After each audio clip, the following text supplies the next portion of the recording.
Yorbo annyeonghaseyo, once again Gerard here, and for today's video, pag-usapan natin yung massive selection. So today is August 25 or August 5, 2025. So bali massive selection, 'di ba? So ayan, yung nakikita niyo sa likod ko sa screen is account 'to ng student ko way back 2019. Okay? So si Rainier Amando. So bale nagkaroon siya ng employer August 5, 2019. So umulit, 'di ba? Kasi ganyan 'yan 'no, yung based on my experience sa 9 years ko na sa business. Ayan, tignan niyo yung mga date, 'di ba? So umuulit lang din siya. So 2019, August 5, nagkaroon siya ng employer. Hindi 'to edited, okay? So ayan yung mismong details na makikita niya sa account ng student ko.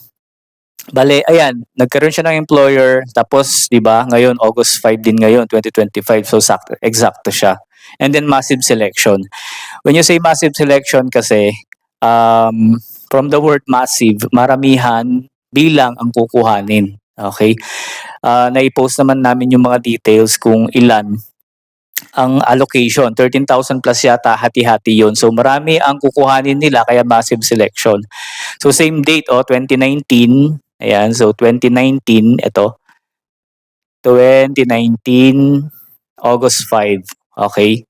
And then ngayon is 2025, August 5. Okay? Isa pang gusto kong i-point, kapagka nagkakaroon ng massive selection, nauubos yung mga passer or nababawasan, okay, yung mga passer dun sa rooster na tinatawag nila. Okay?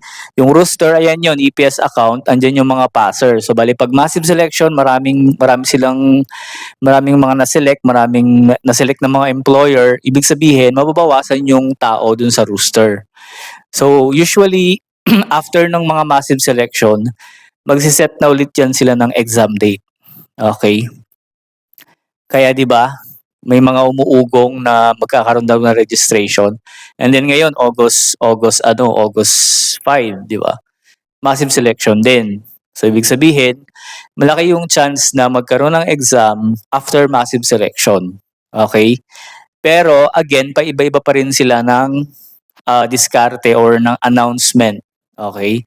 So pinagmi-meetingan din naman nila 'yan kung paano. Pero based on my experience, usually after ng actually pangatlong massive selection na 'to, ibig sabihin bawas na yung tao doon. So ayaw kasi nilang nababawasan yung tao doon. Kailangan may mine-maintain sila na na number of EPS dun sa rooster, mga passer. Kaya usually kapagka after ng massive selection, magse-set na yan sila ng exam. Okay? So again, yan, tulad nung estudyante ko yan, si Rainier. So bali, 2019 August 5, di ba? Saktong-sakto.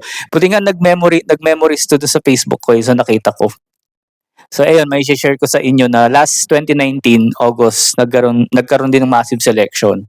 And then isa pa, dati rin, nagkaroon ng exam ng bare months. November yata yun, November. Hindi ko natanda kung anong KLT yun. Pero nagkaroon ng exam ng bare months. Okay, so hindi posibleng maulit 'yon. Kaya mag-ready kayo sa mga interested na mag-exam, hindi lang naman registration. Huwag kayong maging excited lang sa registration. Kailangan niyong pumasa. Kailangan niyong mag-aral. Okay? Para kayo ay magkaroon ng knowledge kung ano yung dapat niyong i-focus sa mga aaralin baga. Okay? So, ayun lang. So, good luck sa mga naghihintay ng employer. Sana lahat kayo magkaroon ng employer kahit saan man kayo nag-aral. So lahat naman tayo pagdating ng South Korea, tayo ay magkakatrabaho at magtutulungan din naman tayo. Okay, so good luck sa lahat. Good sign yan, massive selection, baka magkaroon na ng exam gaya ng mga previous video ko. Okay?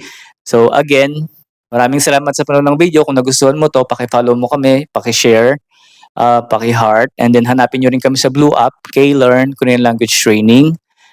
Maraming salamat and have a nice day. Annyeong!